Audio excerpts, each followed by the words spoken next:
Good morning, Arrow. Hey, how are you doing today, sir? I'm good. How are you? Absolutely fantastic. It's a beautiful spring-like day in Carolina. Yeah, it's getting there in New York, slowly but surely. How is it by you, Ed? Is it warm? Well, it's been a pretty rainy winter here in Santa Monica. I love it, but people are getting a little bored with it. Yeah, I can imagine. What I love about the rainy weather, though, in California, Ed, is the fact that all of those lakes are filling back up, and the beauty of California is it's nasty now, but it's going to be stunning in the days after. That's exactly right, and we've had drought, and we're grateful for every bit of it. It sure wakes us up, doesn't it, about nature and how things happen? Because I mean, it's like, we all thought of California as being that glorious place until that drought stepped in, and then all of a sudden it's like, oh my God, something's not right here. You bet. Yeah. For you to write this book, I mean, author to author here, did you have to give yourself permission to be so transparent? Yeah, it's not easy. I've written, for a lot of actors and for movies where the words are in the mouths of these very attractive, very well-dressed, very well-lit people over there. But this is the first person. And that required a leap. It required a certain determination on my part that I would just try to open myself and trust what came out and think that people would want to hear it. Yeah. I wish I could have been a fly on the wall when you first gave it to the editor, because, those editors are on a mission to make sure that, what we have here is a product that we can sell. But I mean, because when you start cleansing, your journey onto a page, I mean, so much will come rushing out. Yeah. I mean, it's funny. Initially, there were a couple of passes from editors who said, well, gee, you're not famous enough. And I said, that's not the point. The point is what was happening around me that I was able to observe. Mm-hmm. And I very quickly found some people that got that, and they, were willing to take this bet. And it now seems to be paying off, because we just made the New York Times bestseller list, man, and that was a dream. I love the way that you use the word observe, because, I call that a silent watcher. In other words, you stand on the sidelines and you observe, and then you become better at your craft and your skills. That's exactly right. It's being a witness, mm-hmm. being a real, true witness where you're actually listening and paying attention. And it's remarkable how few people do. I laughed pretty hard when you were talking about the people that you've worked with, from psychopaths to saints, because, I mean, even inside the radio world, we have some crazy people, but we also have some people that we don't want to stop loving. No, I mean, nothing is a monolith. No institution is made up all the same people, and that's the beauty part.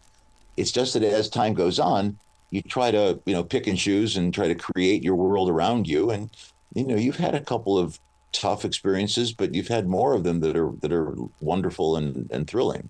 How did you deal with those moments? Because there, even 44 years in the radio industry, there are moments that I did in the 1970s where I'm going, man, I wish I would have made a better decision, or I wish they wouldn't have said that to me.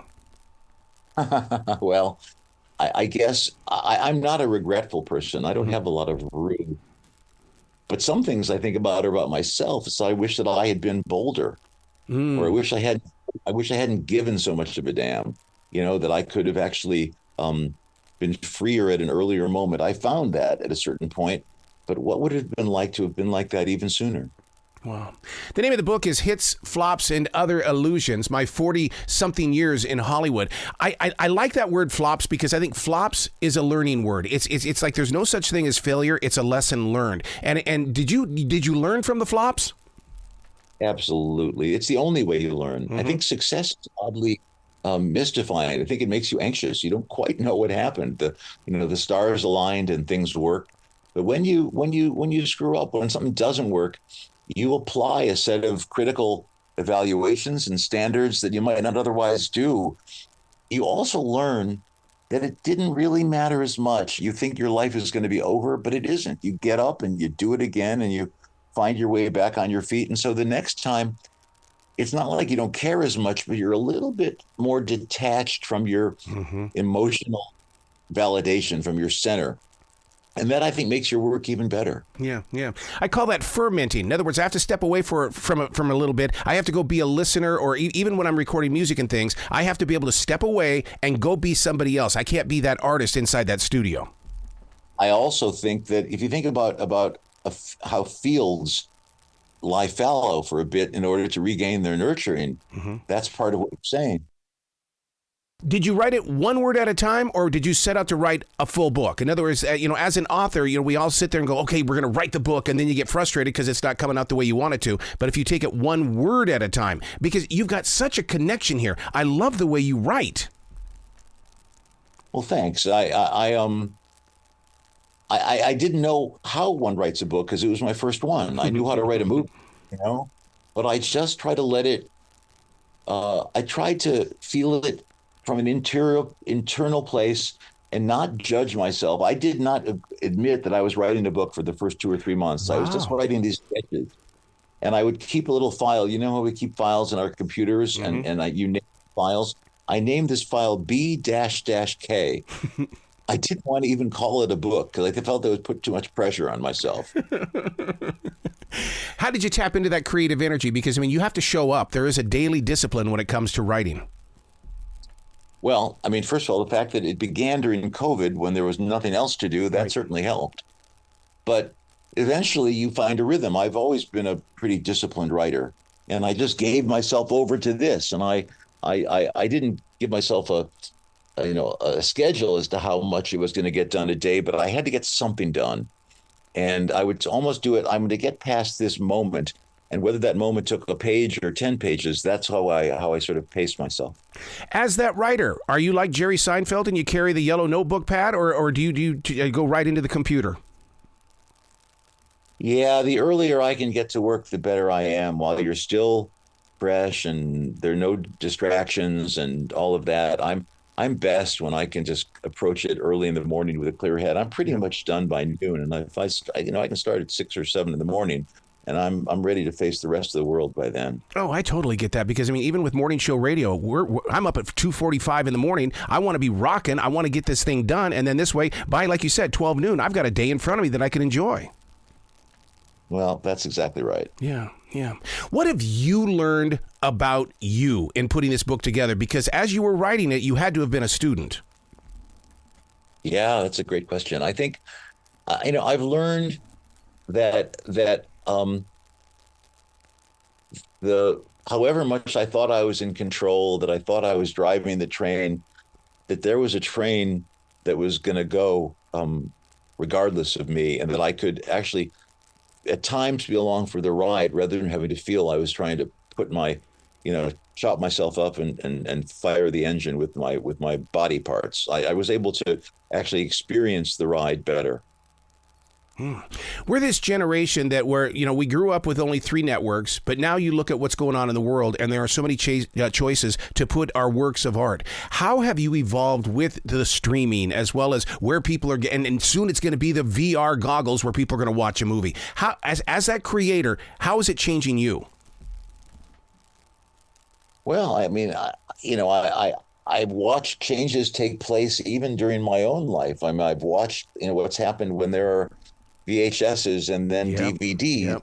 And I think that form does dictate content. So I'm going to be changed by it, whether I like it or not, if I want to continue to participate in it.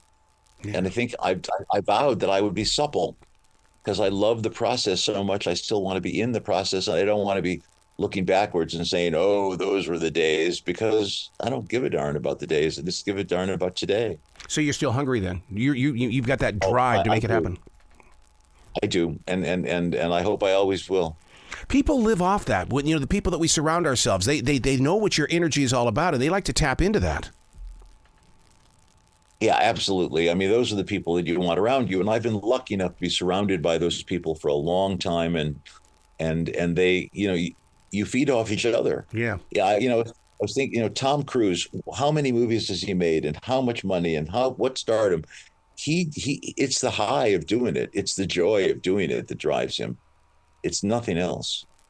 One of the things that published authors go through when they release a book is it's that mourning period, because you've been busting your tail to get this book done, and now that you've released it and you've basically given it to us, the readers, you've got this blank space in front of you. How do you fill that space up?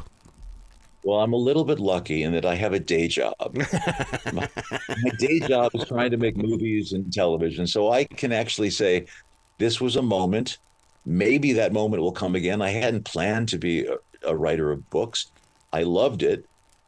It was hard, but I did love it, and maybe there'll be another day for it. But frankly, I'm able to say, all right, there's some closure and there's some real delight in talking to people like this. And readers are different. Readers are really paying attention. It's not like moviegoers. Right. The people that read a book feel like they've spent time with you, and they have something to say, and that's been a pleasure.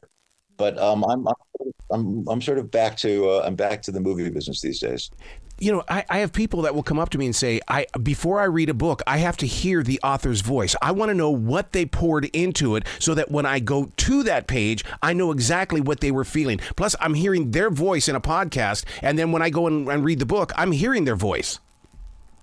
Well, that's why I'm here with you today, and that's why I'm doing these things, because I do think that there's a very personal connection that you make, and that's one reason why I even read the book on Audible, because I wanted people to hear me tell that story.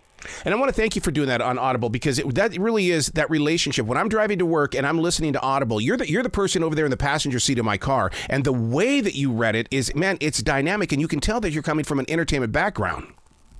Good, I'm glad. To read it, though, listeners don't understand. Was there a lot of editing?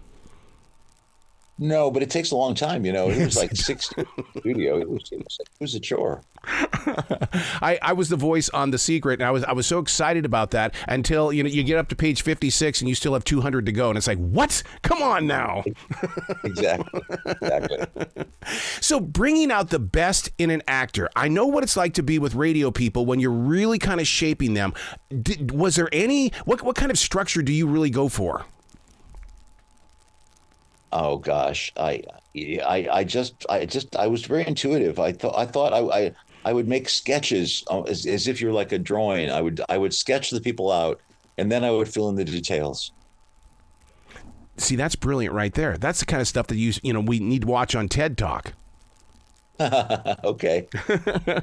Dude, you got to come back to this show anytime in the future. The door is always going to be open for you.